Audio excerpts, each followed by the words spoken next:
Hello, my name is Michelle Steiner, and today I'm going to be speaking to you about learning disabilities and having a growth mindset. I would like to thank the Mighty for giving me this opportunity to speak to you today, and I would like to thank everybody that is here today as well. Today I'll be speaking about my experiences with having a learning disability. I will also talk about different types of learning disabilities, and I will also speak about having a growth mindset. If you want to leave any comments or have any questions, please feel free to leave them in the chat. If we have any time towards the end, I will be more than happy to try to answer them. To begin with, I'm going to talk about learning disability myths and facts. Oftentimes, when I tell people I have a learning disability, people already have a lot of preconceived notions about what one is. And some of it is true, and some of it isn't true. One of the biggest myths is people with learning disabilities can't learn. The fact is, people with learning disabilities are intelligent and they can learn. They just need a different way to how to learn things. The second myth is people with learning disabilities are lazy. And this is definitely not true. People with learning disabilities often have to work harder than their peers had to work, and their effort might not always show. I can remember that I would really study hard for a lot of tests and projects. Well, I did better on projects, but I would study for a lot of tests, and my grades would be very low, even though I felt confident when I was studying with my mom or my dad, and I knew the information. But when I went to take the test, I did not do so well on that. And sometimes this can lead to frustration and discouragement. And sometimes a student can appear to feel like they're unmotivated. I can still remember I had a teacher that told me we need to make sure that Michelle is doing new things and keeps on trying and doesn't give up. Another myth that's very common is that accommodations give an unfair advantage. And this is definitely not true. One thing we like to keep in mind is fair is not always equal. For a student with a disability, this is what they need. So we can't give it to everybody. We have to give those students that have disabilities what they need. And another example of that might be if you have a student in your class that needs glasses to correct their vision. You wouldn't give everybody glasses that didn't have visual problems, but we give glasses to children or other individuals that have visual difficulties. And what an accommodation will do is that helps the person with a learning disability to be able to achieve things within their own level. Another common myth is learning disabilities are outgrown in adulthood. And this one is definitely not true. Others may not see a learning disability and the impact that it has on a person's life. And as an adult, you do learn strategies to cope.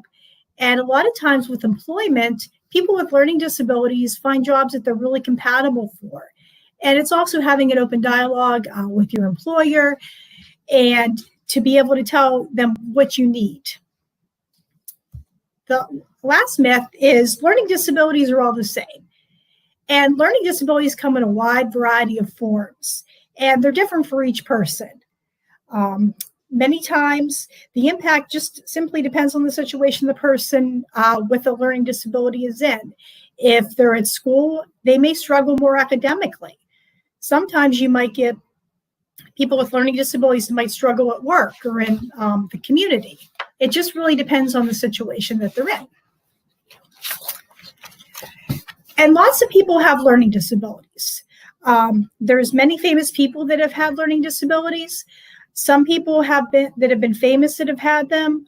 Cher, Whoopi Goldberg, Tommy Hilfiger, Tom Cruise, Keira Knightley, Steven Spielberg, Michael Phipps, Selma Hayek, and Erin Brockovich. And these people with learning disabilities didn't let their disability stop them from being successful. And I'm working very hard to make sure that my learning disability doesn't stop me from being successful as well. So what are learning disabilities? Learning disabilities are difficulty in how a person receives and processes information. People with learning disabilities can have trouble with reading, writing, doing math, following directions. and they're very common. It's estimated between 8 to 10% of students that are school age have a learning disability. So there's a lot of them that you might encounter in a classroom. And it's also estimated that 1 in 5 people have a learning disability. And I found this to be true. I was at a writing meeting and I did a prompt and I talked about having a learning disability. And when we went around the room for feedback, there was people that were saying, I have a learning disability too. And when I counted, it was 1 in 5 people had a learning disability. People with learning disabilities have an average or above average IQ. We often see students too that can perform in the genius level as well. And that is called being twice exceptional. So students with learning disabilities do not have, they have your typical IQ. And what it is a gap that exists between performance and the level they're performing at. And for me, it has always been my reading and my writing has always been high, and my math skills have always been pretty low. So there's that gap between having, for me, the good reading and writing and some issues with math. One of the things about learning disabilities is they're invisible. You can't see them. Learning disabilities often run in families. One of the most common types of learning disabilities is dyslexia. And what dyslexia is, it's a reading learning disorder that affects a person's ability to read, write, or spell. And students have trouble connecting the letters of the sounds that they make. And it's not vision-based, it's brain-based. So you can give a student glasses if they have visual problems, and that'll fix the visual issues if they have them, but it won't fix the dyslexia because it's brain-based. And it affects how the person processes information. And like I said before, this is the learning disability that most people are familiar with. Dyspraxia is another type of learning disability, and this involves problems with writing. Students that have this have poor handwriting, and they might hold their pencil in an awkward fashion. I know that to this day, people can still not read my handwriting. I like to joke around that I have the handwriting of a doctor. Students also with dysgraphia have problems with writing, grammar and spelling, and they have trouble writing ideas in a sequential pattern. And what this gives difficulty with is if you have a student that they're assigned to write an essay, they might have trouble putting something in their thesis statement. Then they might have some trouble trying to compose their ideas in the body of the paragraph. And they might have trouble wrapping up their ideas as well. And sometimes students that have dysgraphia also have difficulty with reading and writing at the same time. And this is one of the things when we got a note taker when I was in college was really helpful. It was hard for me, number one, to write neatly. So when my mom or my dad was studying my notes with me or a tutor, they couldn't often read my handwriting, but they could read my note taker's handwriting. Or if we had a PowerPoint, they could read that. And also trying to keep up with the professor as they were speaking and giving the important information. So having a note taker really went a long way, is having an accommodation with dysgraphia. And students might fatigue when writing. If you're holding your pencil with a death grip, then your hands might end up hurting by that time. And students often dislike reading and writing. They might think, well, if I can't put my ideas in a logical order, I'm not a good writer, or I'm not a good reader. Dyscalculia is the math learning disability. And this is a major one for me. It's trouble understanding how math works or math sense. It's also difficulty with reading an analog clock. I still cannot read an analog clock. I usually end up using my Fitbit or a digital watch or a digital clock. I'm fine. We did a lot of practice with it when I was in school, and despite repeated instruction, it's really difficult for all of that. Difficulty with word problems, trouble memorizing basic math facts and the times tables. I can remember they would give me flashcards with all kinds of math facts, and I still cannot memorize a lot of them. I mean, I know a lot of the basics, but some of them it's really difficult to just for me to be able to recall in hand what is some of them.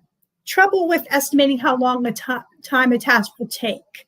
So sometimes a student, they might think they have enough time to do something before they go to class, and then they might end up being late, or they might end up being late for work or for a meeting.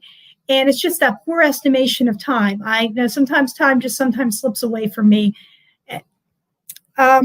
Trouble remembering steps in a math problem, and that can be really difficult. If you can't remember what the steps are, you're not going to be able to get that right. And one of the accommodations we used was a calculator. And a calculator didn't do a whole lot for me. It helped somewhat. Part of the problem was I could put the numbers in, but I couldn't put the formula in with knowing how to do it. So I would still get a lot of things wrong, even if I used the calculator with that. Another really helpful accommodation was graph paper. And if I could when we would put all the problems down, it helped to keep everything organized with doing some of the problems and where the answers were. You just were able to put it in the boxes, and I did better with the bigger graphs than the smaller ones. Now, we also have dyspraxia. Now, it's important to note it's a motor planning disorder, but it is not a learning disability. But it can still affect learning because it affects the planning of muscles and how they work together. And students that have this, it really depends on where it affects you at. If you have it in your hands, it might hurt to grip a pencil, and you can make a lot of spelling errors. And if it affects the face and the throat, it can affect speech and language as well. And people often have an awkward gait and can be clumsy with it too. And they may need more processing time to complete assignments. Another type of learning disability is oral language or written language disorder and reading comprehension. And this is difficulty with understanding or expressing language in a written or oral form. They have trouble with the meaning of words and how they can change meaning. For example, you can say the baby is on the blanket or the blanket is on the baby. And those are the same words, but depending on the order that you use them in, it can be different. It can have different meanings. And comprehension was a big thing for me. I can still remember I was a good reader, but trying to recall events that happened in a story or important information for a test was really difficult. Nonverbal learning disorder is another learning disability. This is one that's not listed on the DSM-5. This is people that have this have trouble reading facial expressions and social cues. And they can also have poor motor skills. And they have difficulty sometimes with visual spatial skills as well. And because they can't read facial cues, this can be really hard socially to make friends and keep relationships. They can't tell maybe if they made somebody upset or if somebody's sad or if they said the wrong thing because they can't read the facial cues. Attention deficit and hyperactivity disorder.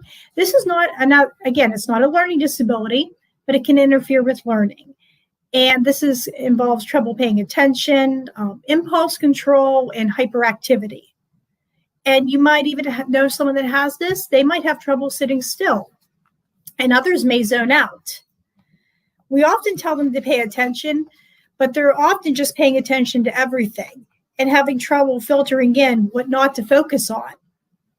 And approximately 2 million children are diagnosed with attention disorders, and 20 to 30% of people with ADD or ADHD have a specific learning disorder. So this is very common that you'll see among people that already have learning disabilities can have attention deficit disorder or attention deficit hyperactivity disorder.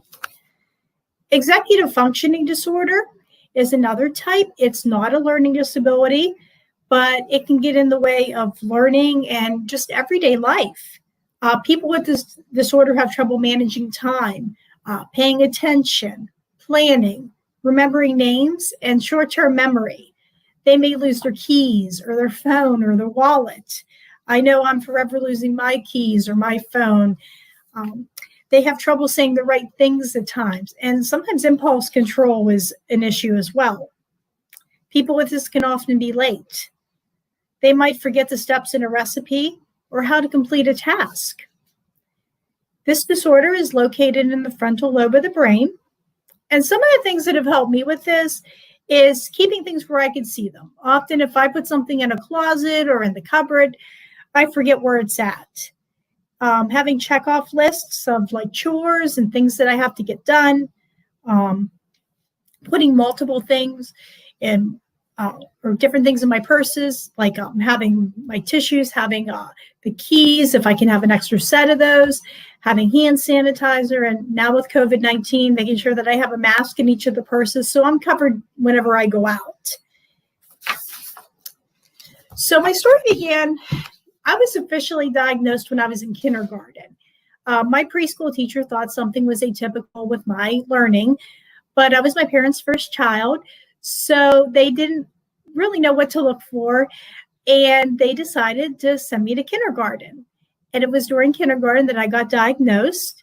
I really struggled with eye-hand coordination, math, visual perception, and I can still remember I could not tie my shoes, and dot-to-dot worksheets were very difficult for me. I can remember completing one and thinking, oh, I did a really good job. And then whenever I got it back, it turned out that I didn't do it correctly. I didn't learn to tie my shoes until I was in third grade. My handwriting was always a mess. In fact, I can still remember getting a W indicating weakness for poor handwriting on my report card in first grade. I had speech difficulties and had to receive speech services. Math was always my biggest struggle. I struggled with counting, trying to read an analog clock, and just getting a sense of how math worked was really difficult. It was like I was speaking a foreign language to me that I just could not get and couldn't understand.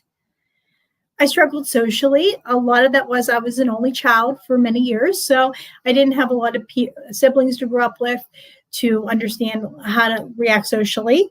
And I had directional terms had little meaning to me. I was held back a year for kindergarten.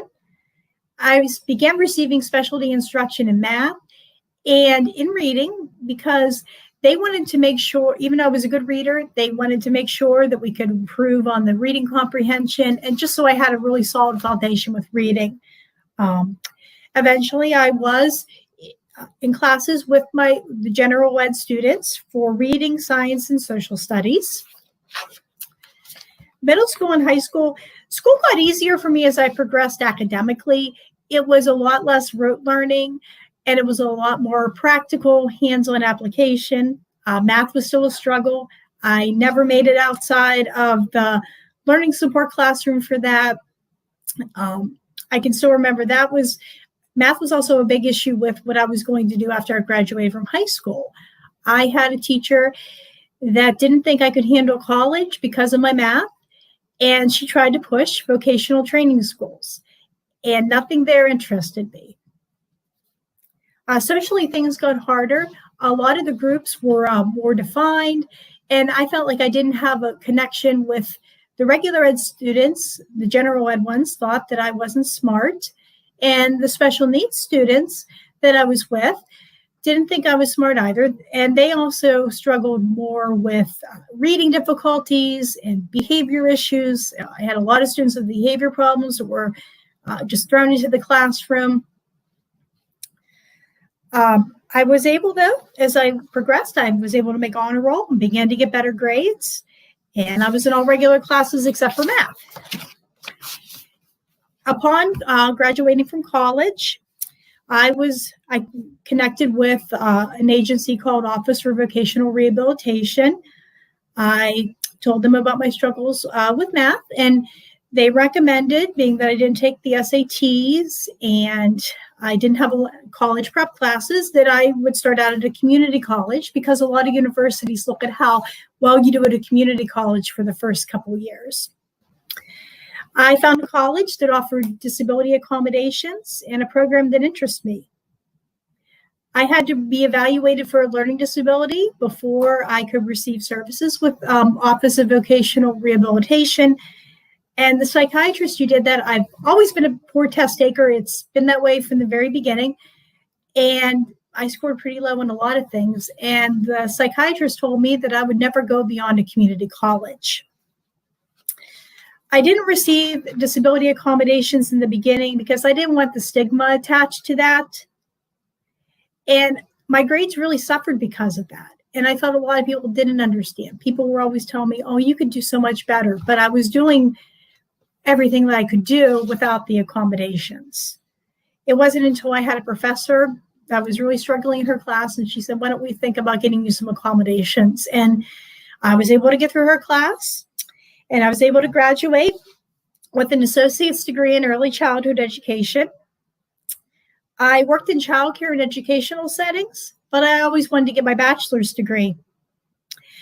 Life did enable me to go back and do that. I had a job that was close to, I had to move back in with my parents after moving back out.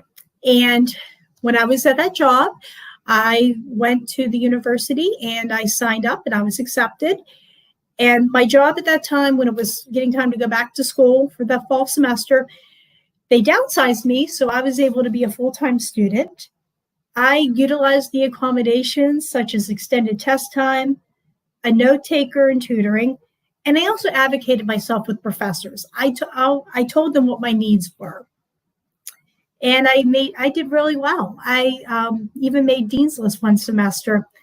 And I graduated with a bachelor's degree, even though I was told I would never go beyond community college. Today, I work with children with disabilities as a paraeducator. I've been published on the Mighty and the Nonverbal Learning Project. I'm married to a wonderful husband who also makes a wonderful editor. I would not be able to have any of these things without God. He's opened so many doors and has turned what was meant to harm me into my good. I'm blessed to have the support of family, friends, workplace, and community. Fitness is a big part of my life. I love going to the Y in the morning. I still struggle with math. I'm unable to drive due to my visual perception. I struggle with escalators and directional concepts. I still have problems with my fine motor and my gross motor skills. Things like locks are really difficult for me. And sports, I'm not going to probably be a great athlete. But one thing that has helped me is having a growth mindset. And it's helped me to change my perception of my disability. And what a growth mindset is it's how a person perceives themselves. So if somebody has a positive growth mindset, they're going to think that they can do things. And it's believing that your capabilities and talents can be improved over time. And a fixed mindset can't grow. And for so many years, because people told me, well, you can't do this because you're a learning disability, I often didn't have a very positive growth mindset. And I always thought, well, it's always going to be difficult for me to learn, or it's always going to be a really hard situation. And some examples of that fixed mindset that I was in was like, I'm dumb, or I'm never going to get this, or this is too hard, or I quit. But some examples of having a growth mindset are mistakes are okay. They help me grow. I won't give up, and I can do hard things. And I think it's really important, that we show people that it's okay to make mistakes. There was many famous things that were found by mistake. Silly putty was found by mistake. An ice cream cone was found by mistake. In fact, I told that to a student that was having a really tough time because he made a mistake, and that made his day. Chocolate chip cookies are an example of mistakes. Penicillin is an example of a mistake. Velcro, the pacemaker, Play-Doh, fireworks, Post-its. And mistakes are okay. They're part of the learning process. And it's the power of not yet. And I'm going to close with the poem of The Power of Yet poem. I'm not sure who the author is. The power of yet. I don't know this. I can't do this. I don't understand. take a deep breath and remember the power of yet, as in, I don't know this yet. I can't do this yet. I don't understand this yet. Thank you very much, and I will take any questions if there is any.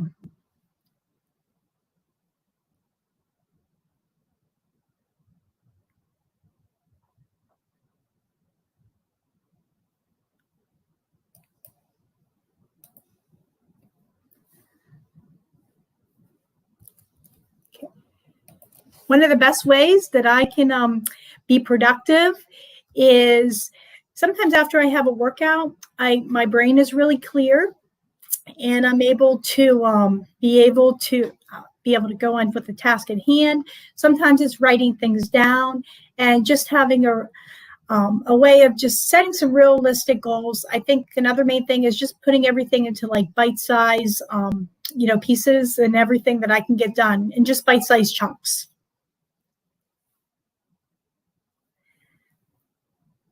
So we have who's test kids for all of these. I think my school system would not do all of this. When I was in school, I had the school psychologist is the one that evaluated me, and they did a lot of the recommendations for me. Whenever I went out of school, I had to go through Office of Vocational Rehabilitation. And it's just very important that if you do have a child in school and you have those concerns, is to be talking with the psychologist about that, your child's teacher, and just to communicate what you think that they need.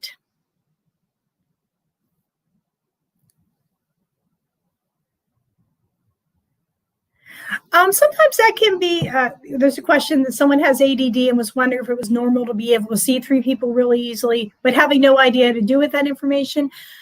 Well, I'm not a psychologist or a therapist, but I can tell you sometimes it can be difficult if you know that somebody may not have the purest of intentions and it's trying to handle that situation. So sometimes that comes back to having like the social skills and the impulse control, and to be able to kind of know how to handle that. And that's definitely a good question to kind of maybe go through like with a counselor or, someone like that to kind of role play some scenarios.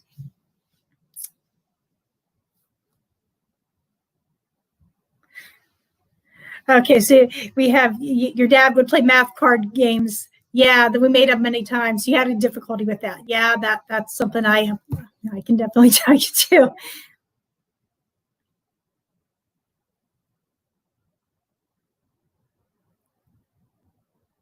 Okay, so yeah, you're a paraprofessional with children as well. Okay, great. That's wonderful, Katie. Yeah, they definitely need somebody that knows what it's like to have a disability. Oh, you're welcome. Thank you.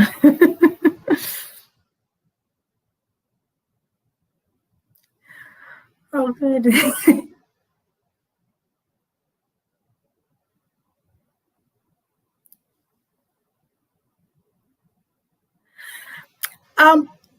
Okay, so we have the question: does vocational rehabilitation provide tuition assistance and housing assistance? Well, I know they provide me with a certain amount of tuition assistance. That was definitely one of the ways I was able to go through college and not have student debt for a lot of reasons. I'm not sure if they provide housing assistance. They may. That's a good question to ask if you have an OBR caseworker or counselor. I was able to commute from home and live with my parents for that, but they may provide that. Is it possible to work with this type of disabilities, and how? Well, it is possible to have a job. It just depends on the person and the type of disabilities that they have. I'm pretty lucky for where I'm at. I kind of have told my employers that, yeah, I'm not that great at math, and I can even tell the students that, and I'm able to help out like with the reading and the English. And I think it's just having that open dialogue. I know there's certain jobs I couldn't do. Like I know I couldn't do a job working in stores, working on a cash register. That would just be too difficult with the learning disability. I also know assembly jobs with my hand dexterity, that wouldn't be a possibility. So I think it's just knowing what works for you, what works with your disability, and just being able to find those places and having that open communication is really important.